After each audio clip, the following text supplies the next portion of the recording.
Welcome to the Flexwork Studio Podcast. I'm your host, Ludwig Royal. Today, we have an innovative AI lead generating sales guru, Douglas James. Welcome to the podcast. How are you, dude? Great, Ludwig. Thanks for having me, man. I'm excited for this. I'm excited, man, because I've done a deep dive onto your Instagram. I'm sure everybody does before they get to speak to you. And you are, the feeling I get watching you speak and the things that are going on as I scroll down your Instagram is you're really working. You're putting in the hours, and you're at every networking event. And as I'm watching your story and I'm listening to you speak about LeadFi and this new company venture that you've started. Actually, I don't know how new it is, but we'll get into that. I can't help but think, what got you to this place, man? Where did this start? How did this guy that's doing millions in revenue with this company, where did that come from? I know that you got into the Navy and you're a Navy veteran. So first of all, let me just say thank you for your service. But let's talk about the early days and what was in your mindset back then, and how did we get here? Oh man, I mean, I'll take it all the way back before I joined the Navy. Okay. I grew up in a household that was a super chaotic environment. I'll start there. My dad was, troubled, alcohol, drug abuse, Okay. physical, verbal violence, nonstop. So I saw and endured things as a kid that no kid should ever see or do, and it was around when I was like 16 years old, I kind of confronted my dad. I was like, hey man, like, I don't agree with your behavior. Stop beating my mom, stop drinking, drugs, like cut it out basically. And he took a swing, and I, What? at that moment, cause growing up, when you see your parents, when you're kids, they're sponges. So everything mommy and daddy does is Superman, Superwoman. I have 2 daughters now. So they look up to me like it's everything is that's the way it's supposed to be, and I thought that for so long as a kid, and until I came into my own. So moved in with my best friend's parents at the time, and then moved in with my grandparents for a little bit. And then, I was kind of starting to be troubled. Like I didn't have any organization, no direction.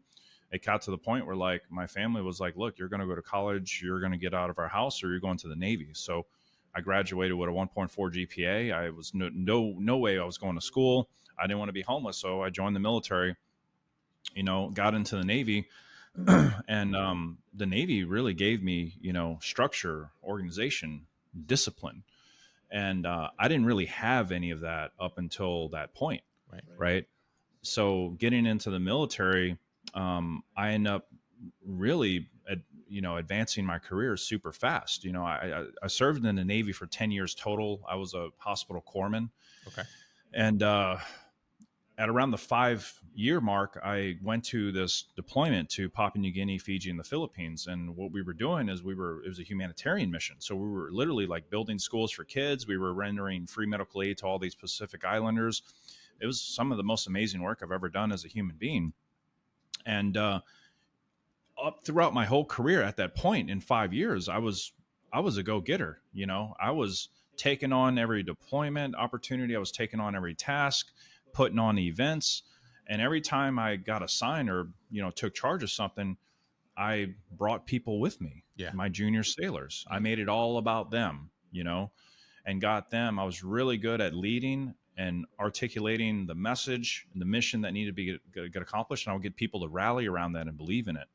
So I was really good at leading people, and making it all about other people, never about me, so getting on that deployment to Papua New Guinea, Fiji, Philippines, fast forward a little bit, I end up getting capped to E6, which is a high level supervisory position. I can be in charge of hundreds and hundreds of people, and the average person it takes to make E6, it takes the average person 12 years to make E6. And I did it in 5 years. So that goes just to give you an idea of like how much of a go-getter I really was, of a motivator. I could have been an officer, a high-ranking officer, or someone very up in the chain in the military. But getting back from that deployment, I just realized, man, I think I've done all I can do in the military. I want to figure out how to give not what just with my time, but with financially, because if you can make more money, you can have a bigger impact, Yeah. and I wanted to have a family. I wanted to have kids, and on that deployment, I had my girlfriend waiting for me, Sonia, who's now my wife and the mother of my two kids, That's awesome. you know, How old are and, your girls, by the way? the oldest is about to be 6, Okay. and the other one's 2.5. Oh man, those are great ages. I have two girls Yeah. myself. One's 15, one's 17. So that Yeah. I long for those days when they were just 2.5 and running around, and you could just kind of scoop them up, and there's nothing they can do to stop you from Hmm. giving them all the love in the world. Um, Yeah. how did you, just to take it back a little bit? Obviously, you had trials and tribulations there. 16 years old, you stepped up to your father, took a swing, you left. From that point on, you were just, it seems like you were just a rocket, right? It sounds like you Hmm. just took off. At some point, you had to kind of reconcile though with what you left behind, Yeah. in terms of your mom and how she was continuing on living and all that and all those things. What happened there? Like, what did you do to reconcile with that and make sure that she was okay?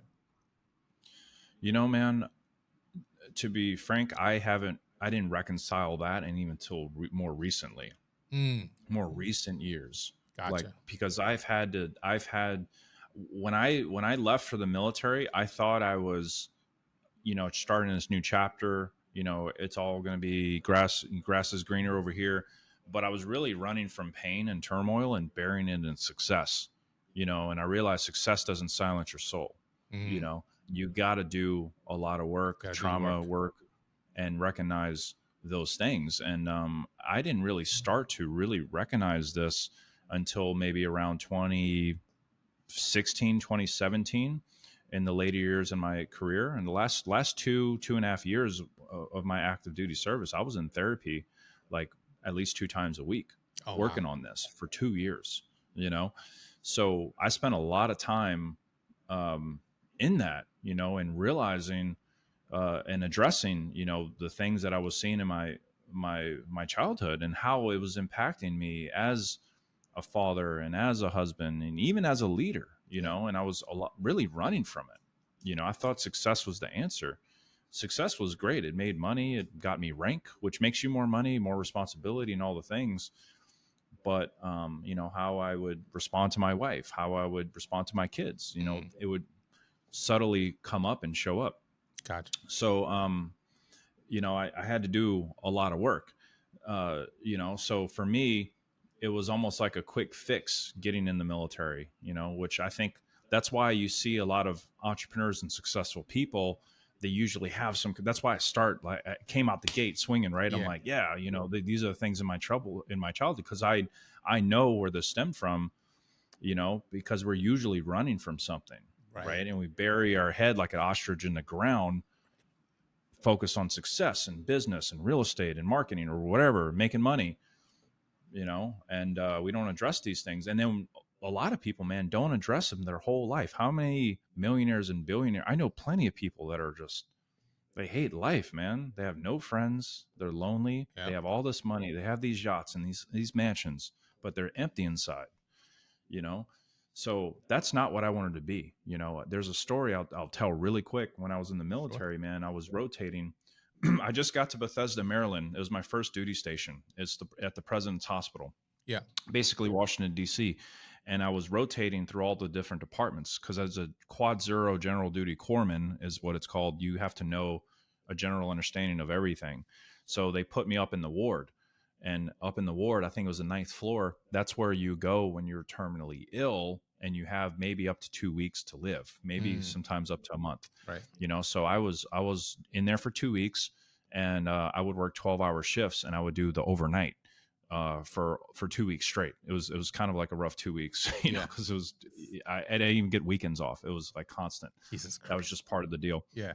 But I remember the first thing I would do in there, I would always check in like with the nurse on the visitors. Like, so that was one of the things I would do, like who's coming to see patient A, patient B, patient C, and kind of check the log and know when they're going to come. So I know when to have them bathed and fed and taken care of, Yeah. so their family members can, have time with them. Right.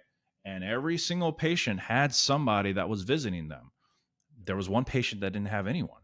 And I'm like, what's going on with this lady? Like, no uncle. I mean, no, no son, no daughter, no grandkids, no nothing for the whole 2 weeks I'm there. I'm like, what's going on? So I every day I bathed her, cleaned her. She never said anything. She never even made eye contact with me. And I just remember on my last night there, 2 weeks, man, 2 weeks in, last night there, I sit her up to feed her and she just looks up at me for the first time, makes eye contact.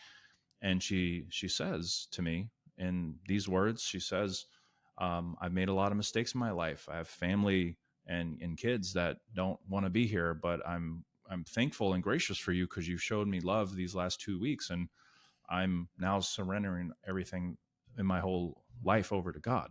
Oh.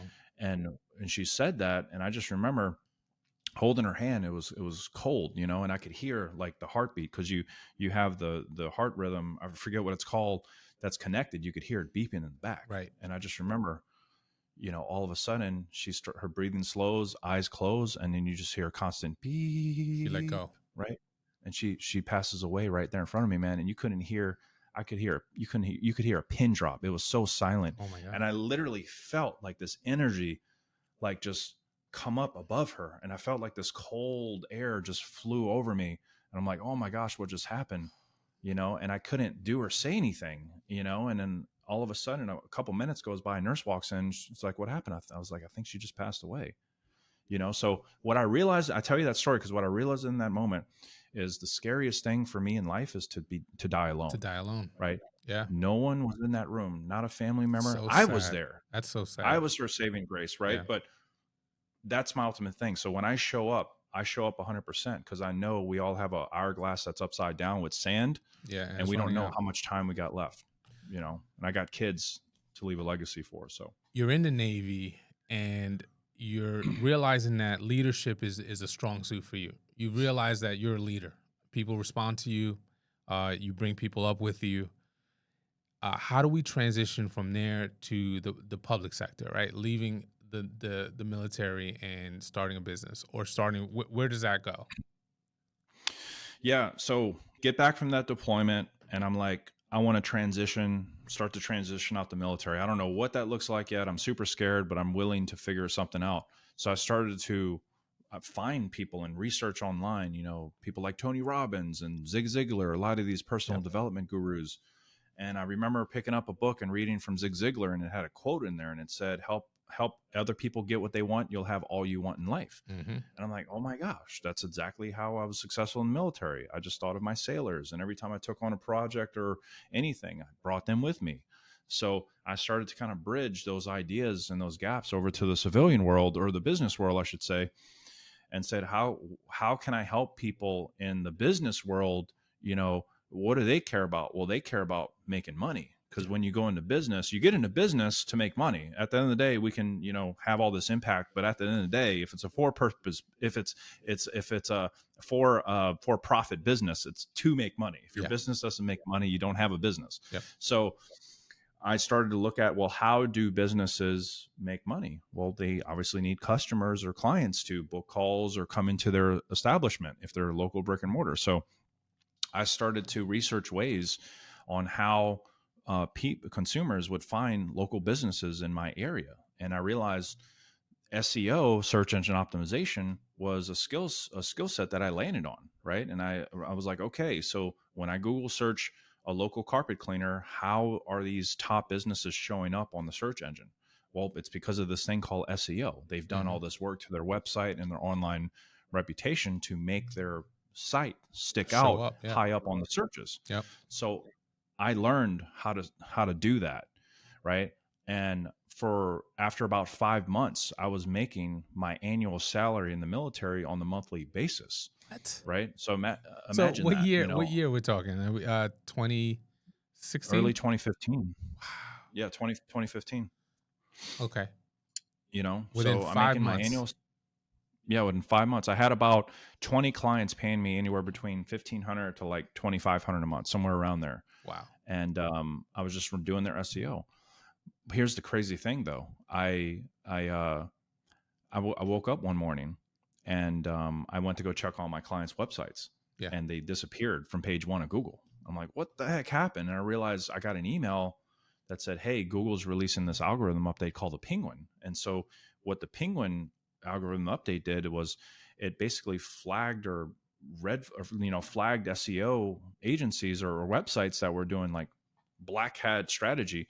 I didn't know what the heck that meant. Yeah. I just found some guy on YouTube and online that was teaching, and multiple people teaching the same SEO strategies, but it screwed people that were using those strategies. So I lost my $50,000 a month business literally overnight.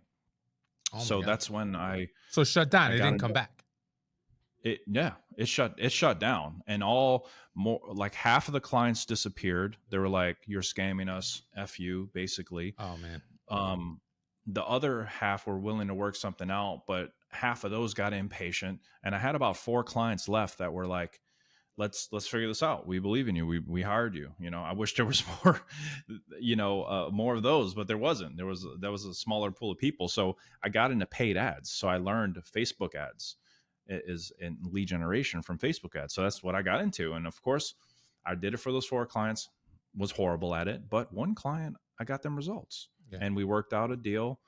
It was 25% profit after 30 days of net.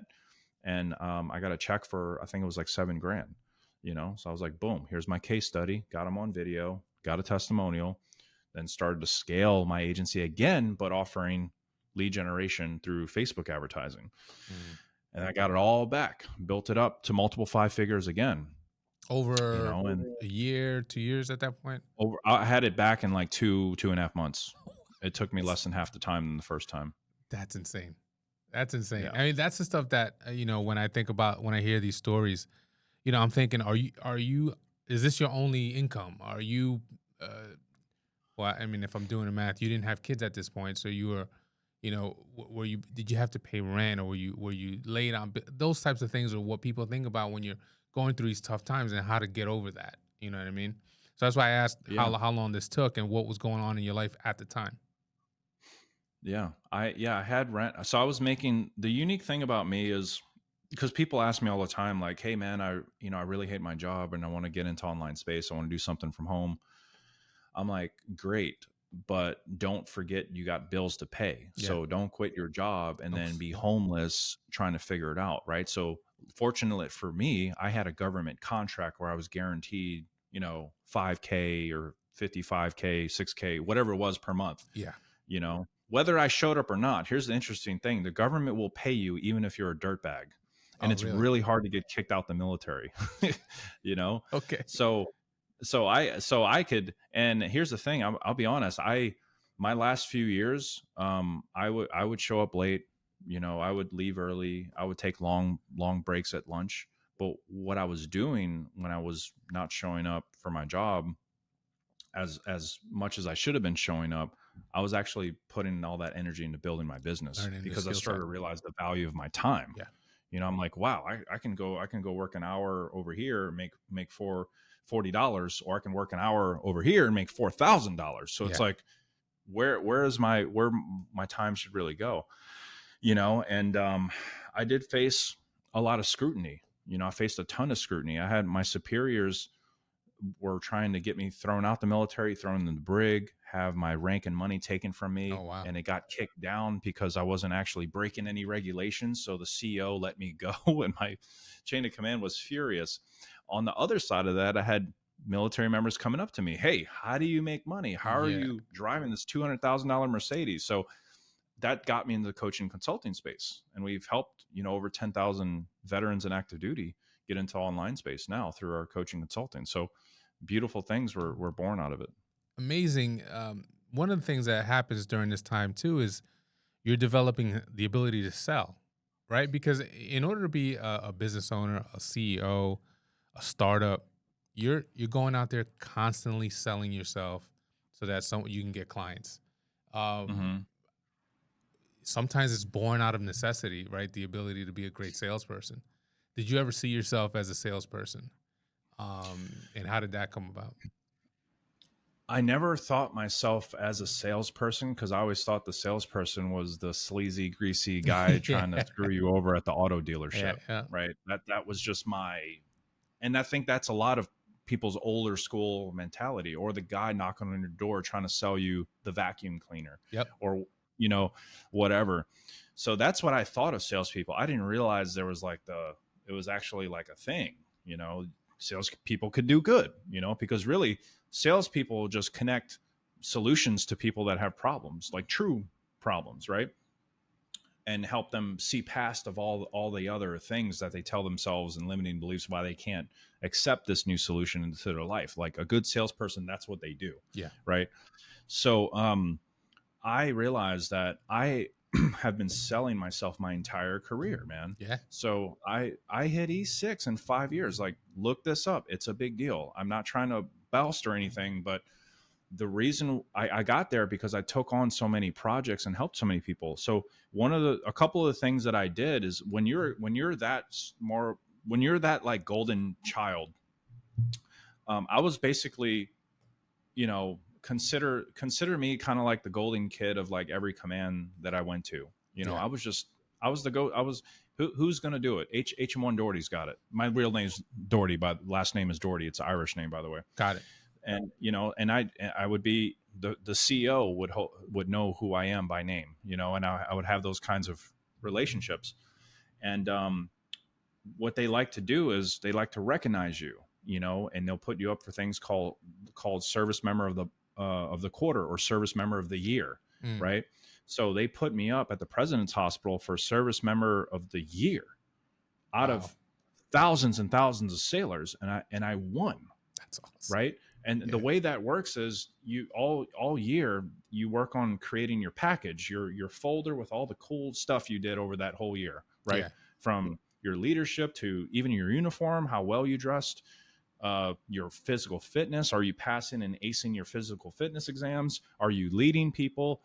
Are you going to college? Are you volunteering? I was volunteering at a clinic that helped Alzheimer's patients, and I had to introduce myself every time I went into everyone because they forgot who I was, right? Yeah. At Alzheimer's.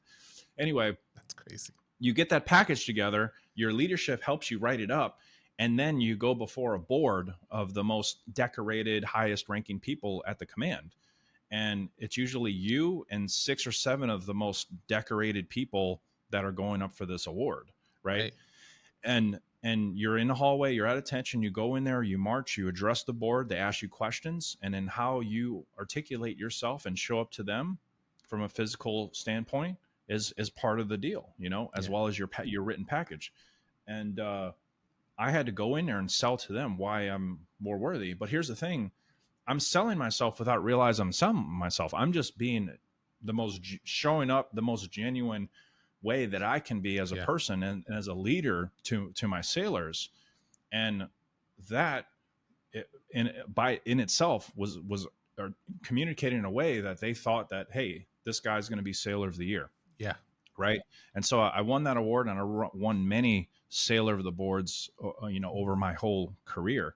And when you win that, you're basically almost guaranteed like promotion to the next rank, unless you do something stupid to screw it up, like get a DUI or domestic violence or something. If you're getting arrested outside or something crazy, but that's what I did. I was selling myself my whole time in my whole career. So every time there was an advancement or promotion or a thing, I'm like, HM1 Doherty's competent, he can handle it. He's rogered up. Everyone else is like, some of them might be rogering up, but they're not as decorated as he is, right? So that's when I really started to make those connections on what sales is, back in the early days into what I'm doing now. The other thing that you developed, it sounds like, is an immense amount of confidence. And confidence and sales go hand in hand, because you're going to encounter all those people that are going to say, no, this is stupid. SEO is stupid. I don't need SEO / I don't need Facebook ads. I'm word of mouth business. I can grow. I don't need you. And you got to take that on the chin and keep moving. So, clearly you had those skills. At some point, you go from being a Facebook ad manager to your next venture. What was that? Yeah. So I told you I got into coaching and consulting, right? And that was the biggest business I've built so far. Okay. To this day. And we helped over 15,000 people total, and the story of that is I had a master chief come up to me, E9, highest rank you can go. Yeah. hey, he goes, hey man, I'm 45 years old. I've been in the Navy for 25 years. I'm about to get out the military next month, and I don't want to sit in a classroom full of 19-year-olds. Will you teach me what you do? So I went home. I'm like, sure. So I went home, shot a course, videos of how do I acquire clients, charge them, fulfill for them, all the things, gave it to him. The next weekend he landed a client making $1,000 a month, and he gave me $900. He's like, I'm like, thanks. And that's when I realized, dude, people are willing to pay you just for like what you know, your knowledge, so that's how I started creating courses and coaching material, and eventually holding events and all of that. I got a 7,000 square foot penthouse just to hold these private exclusive events where people paid 50 grand to be in the room. And every month for like 3.5 years straight, we had 5 to 10 people in the room every single time, clockwork, so we did a lot of volume in that.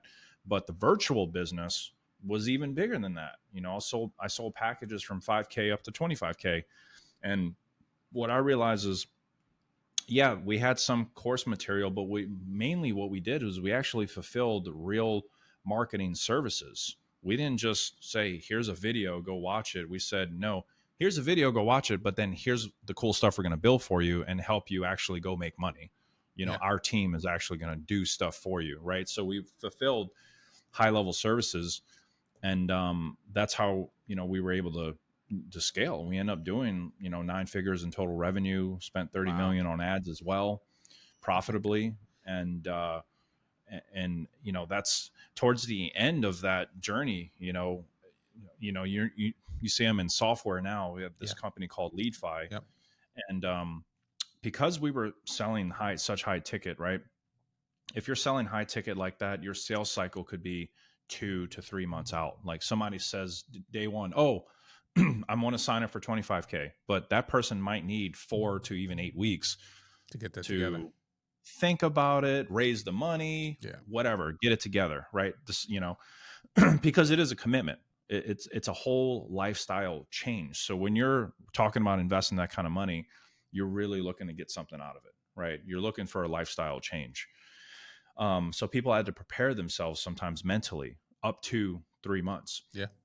Shoot, sometimes longer. We had people saying, yeah, I saw Doug on video or a year ago, but now I'm ready, it just changes. So, but I'd say that because I couldn't look at my P&L month to month, because I knew out of the quarter, 1 to 2 months would be completely in the red. Like I would lose money, and sometimes over $1 million or more, and I just remember, because that 1 month that was green, it would be an explosive green month, like boom, it made the whole quarter look really profitable. It'll carry you for the quarter, right?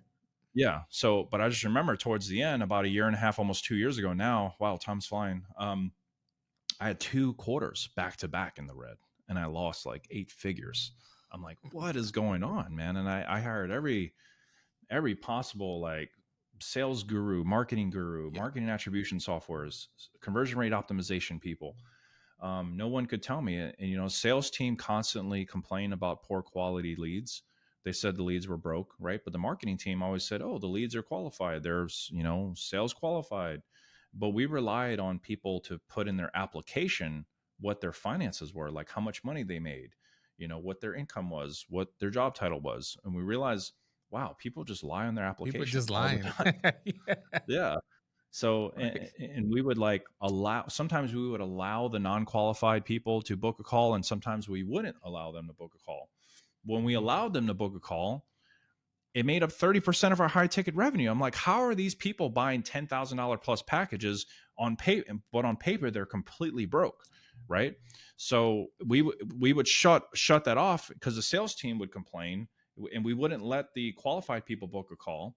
And then all of a sudden the revenue dropped like 30%. We're like, what the heck? So let's get those people back on the calendar. And then the sales team starts complaining again. It's like, dude, like what is going on? Right. So I basically, had it, and I was tired of dealing with broke leads. And that's kind of what brought me to LeadFi. LeadFi is a software that allows you to get leads and pre-qualify them on the basis of really what's in their wallet, right? How much money they're making, what their credit score is, one of the obvious questions is, how is that even possible for Hmm. you to get that information? I'm sure you get this all the time. And Yeah. how did you come up with that idea? Like, where? Because yeah, you're involved in SEO, and yeah, you know Facebook ads. Big difference between that and software, right? And big difference between that and the legalities between getting someone's, uh, my credit score and my net worth. Yeah. Yeah. There's like 3, 4 questions in there, so I'm gonna unpack all of it. But Yeah. it's a fun story to tell because Okay. um, I uh, I wanted certainty on every lead because people relying on applications, right? Yeah. I wanted to know what was in their wallet. I was like, dude, I wish I just knew what I would remember telling my sales team, like, is there any way to know like what's just in people's wallet? Like, I said it jokingly.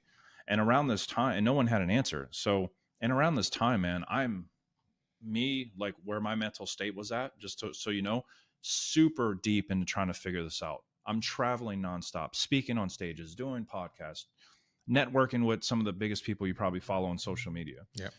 And I'm not showing up as a father. I'm not showing up as a husband either. So everything is kind of tumbling Yeah. at this point. Everything. Okay. So I hit rock bottom.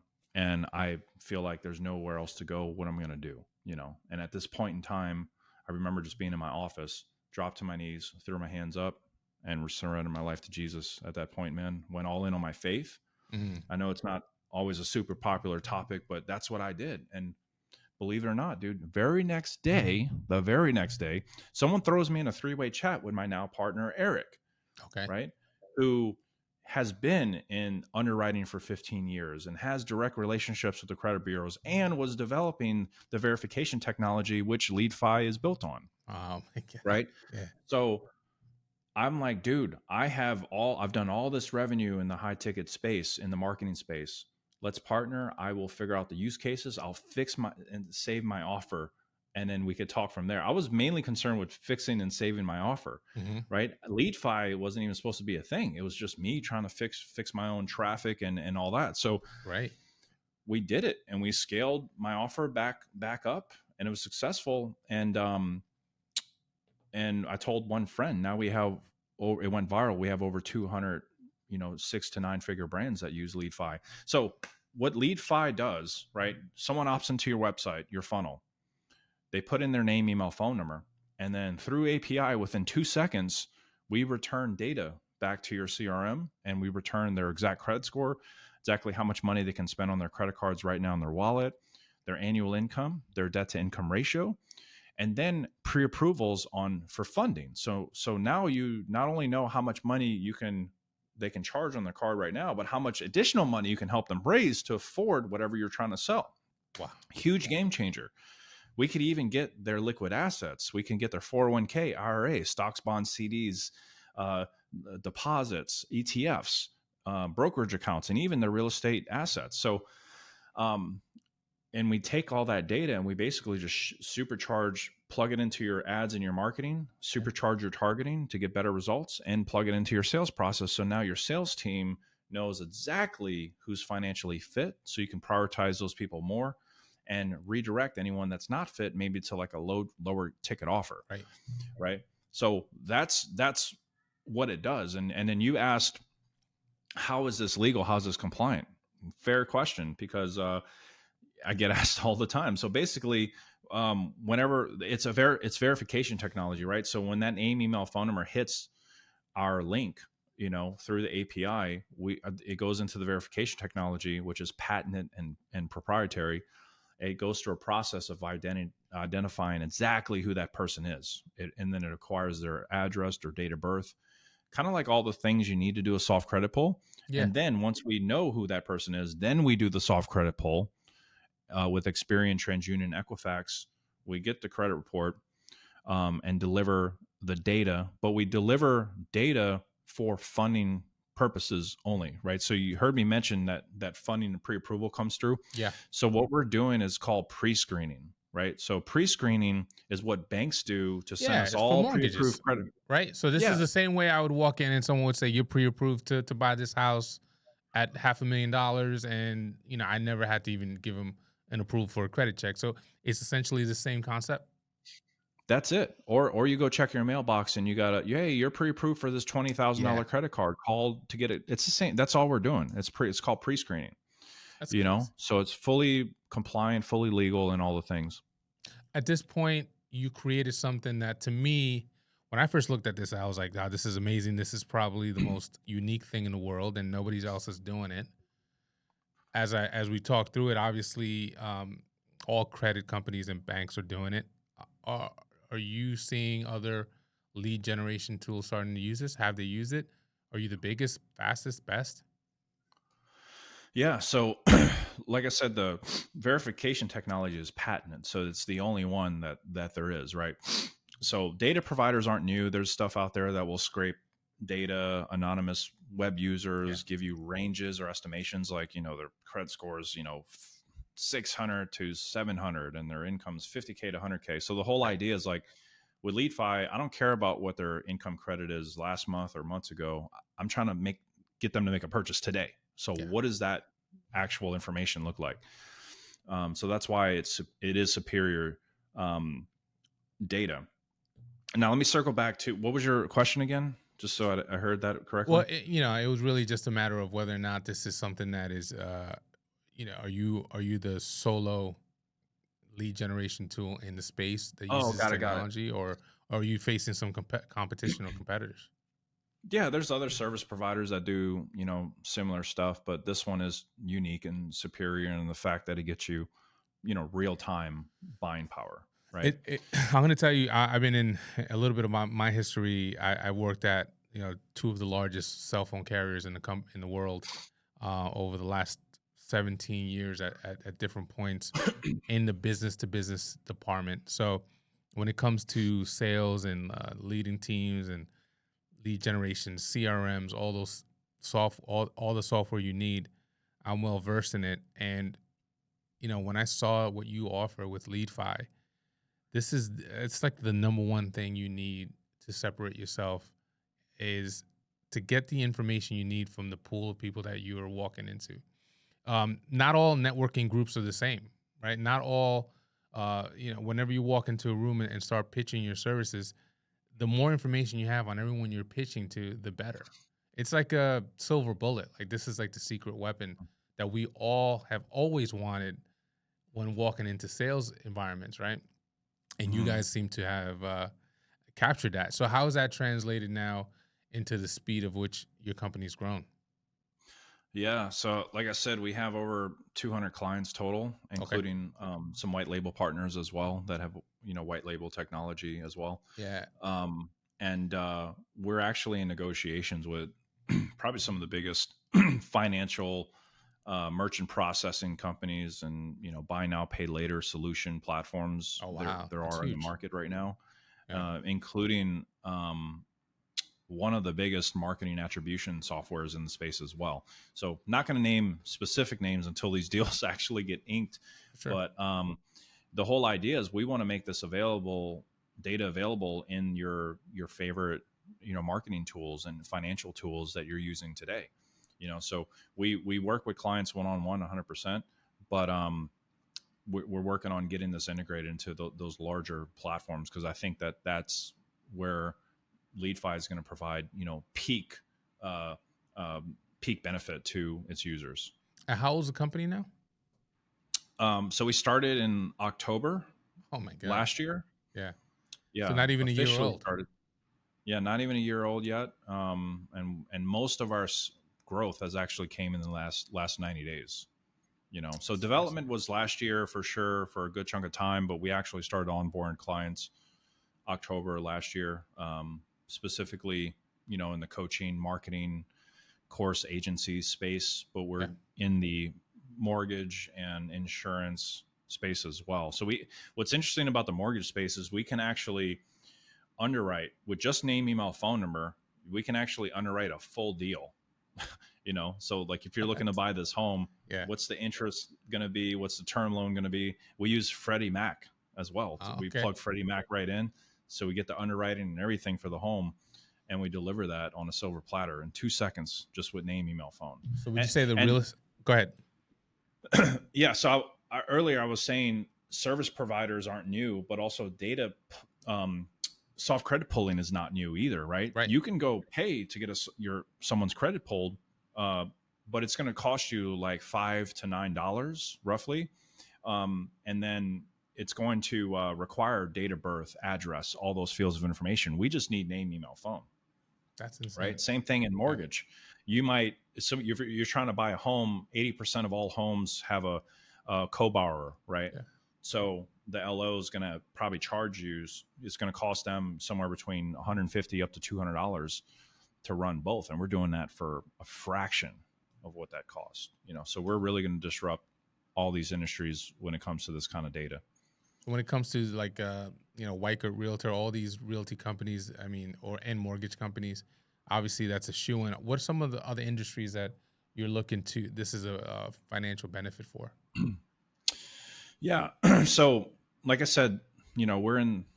Let me just say to myself, so I don't miss any. Coaching, consulting, marketing, agency, sales agency, any of those are great. That's predominantly what we're in. But we're also exploring, we're already in the mortgage space. We're exploring the insurance space. And then auto is another space we're, also very interested in. And at the end of the day, for anyone that's like looking at LeadFi on pre-qualifying their leads, if you generate any amount of leads and you just want to know if they're truly financially qualified or not before you ever engage with them, it's a fit. Especially if you're selling anything over $1,000 or $2,000, of course, right?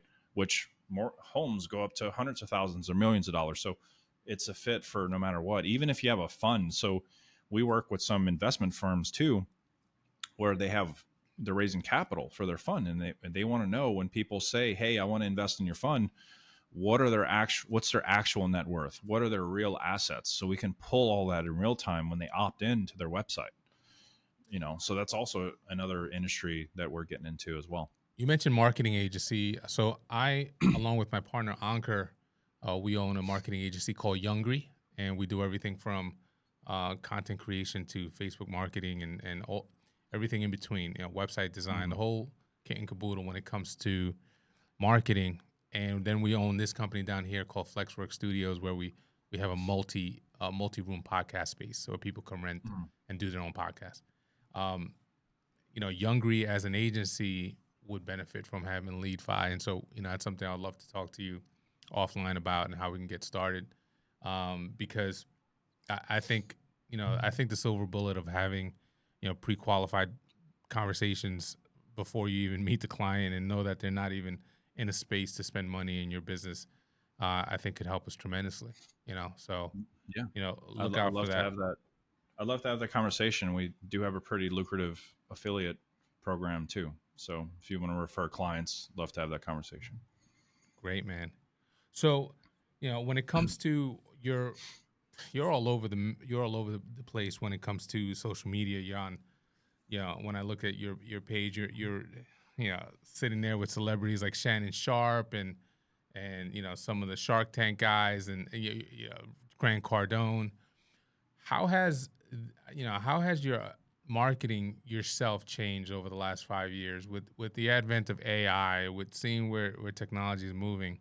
How have you changed your approach to marketing?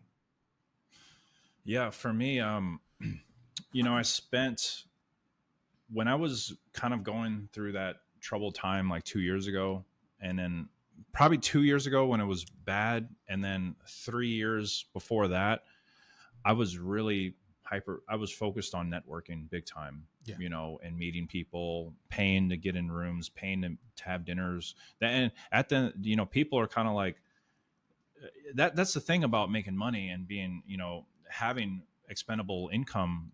You want to be able to pay. If there's somebody you want to get close to that's doing big stuff, pay them to be in the room with them, or pay them to learn from them. Like the reason why coaches get paid is because someone's paying them for what they know. Yep. So for those like 5 years, I paid to have access to very influential people, even some parties.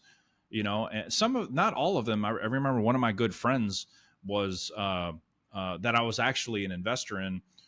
He was sponsoring a Super Bowl party, right, at the Fontainebleau a couple years ago, and in Las Vegas, and at the top floor they had this very private party that you just kind of can't get into unless you're on a special list. The public just can't go to these kinds of things. Right. Lucky for me, I was an investor in my buddy's company that was sponsoring the event, so he threw up like $250,000 to put on the event. Oh wow! To put on the party. And then we had people like, you saw Shannon Sharp was there. Yeah. Magic Johnson was there. Leonardo DiCaprio showed up, so I got to see, hang out and mingle with some of these people. And that's just one example. I've been to many events like that, but I've been in the space for 10, 11 years. And I've, you think back to my career and what I told you about how I was successful in the military, a lot of that was because of networking and, putting other people first before me. Yeah. So goodwill, value first, treating people like an ATM, making deposits before I ever ask for a withdrawal. Right. So that's a great nugget. The reason why you see me hanging out with these people, you can pay to be in rooms, but sometimes even if you have all the money in the world, you sometimes can't get into certain things. Yeah. Right. You got to know somebody, right? Oh, you want to pay $1 million to be in here? Well, we have, we're not interested in the monetary. It's actually more about impact. So everyone's different. Right. So I've just built up my network, and I've always been giving first, and I'm still doing that, to this day. When you see me hanging out, if I ever meet, like for you, Ludwig, after this conversation, I'm going to be thinking about and asking you questions. What's some things in your business, in your life, your marriage, or whatever it is that you're hitting roadblocks in, and who do I know that can help you pull out of that? Right. That's who can I put you in contact with? So that's what I always do, so I have a Rolodex in my phone of every contact, and I save in their name the city that they're located and the name of and how we met. So for example, if I go, I was in Miami just a couple short weeks ago for like a whole week. I was there for my best friend's 50th birthday. And then, every time I go somewhere, I always let give people heads up, my PR person, hey, go find me some podcast, or, if there's any speaking things going on, let them know I'll be in the area, pitch it. If yes, cool. If no, all good too. We're still friends. So I had my podcast. So I went there and I spoke on 3 podcasts, and I met the owners of the podcast. I saved their number in my phone, and I put the name of their podcast, and I put where they're located, Miami, Florida. So if I'm ever there again, I have a reason to text them. And what I'll do is when I go back to Miami, I'll hold a dinner, which I did this last round with the people that I already knew. I said, hey, Wednesday night, 8 p.m., I'm hosting the dinner, come through. There'll be around 20 other guests, all high net worth people, awesome humans. Love to have you. Are you in? Yes or no? And I'll just host dinner. I'll pay for the whole dinner, but allow other people to meet other people that I'm networking, and people will make deals happen. Business opportunities will be built from that. Really new relationships will be born. And, greater impact basically just comes out of that. So that's kind of like, and to be honest, I wish I can take credit for that strategy, but I can't. I have to shout out my man and mentor, Dan Fleshman, if you know who Dan Fleshman is. Yep. He's been a big part of, my network and growth. And I would probably say in the last like 12 months, he's put me on his stages, podcasts and all the things. And I've learned a lot from how he does things. I have my way of networking, giving back to people, but the strategic things of like hosting dinners when you go places and all that, saving contacts in the phone, these are things that I learned from him. So always give credit where credit's due. And I think that doesn't happen enough either. A lot of people like to say, this is my idea, when no, it's not. Like that whole self-made mentality is honestly BS, in my opinion. It takes a village, right? It takes a village, no matter what. It takes a village. You had a mentor at some point.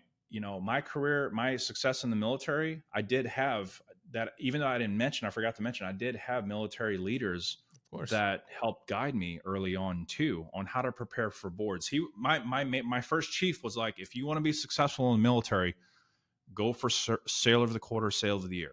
Throughout the year, try to be on those boards, because that's going to make making rank so much easier for you. So that's what I did, and that's how I was able to excel. So listen, I know we're up against it, but I did want to leave you with this. One of the things that I'm impressed by, and when you go on Instagram right now, specifically Instagram, maybe even TikTok, is you get a lot of noise. There are a lot of entrepreneurs.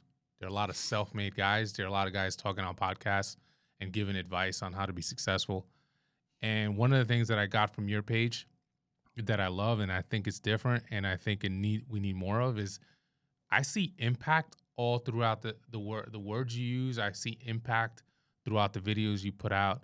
I see the fact that you care more about helping others than you do about making money. I can see that just from a superficial scroll through your page, and I know that's intentional, and I know it's genuine, and it comes across, man. So kudos to you for doing that. Kudos to you for being the type of guy that wants to help people and bring people with you. Like, that's true leadership, man. So I did want to leave you with that. It's something that doesn't get said enough, but I think it stands out in the noise of what's going on in the minutia out there on social media these days. So kudos to you for that.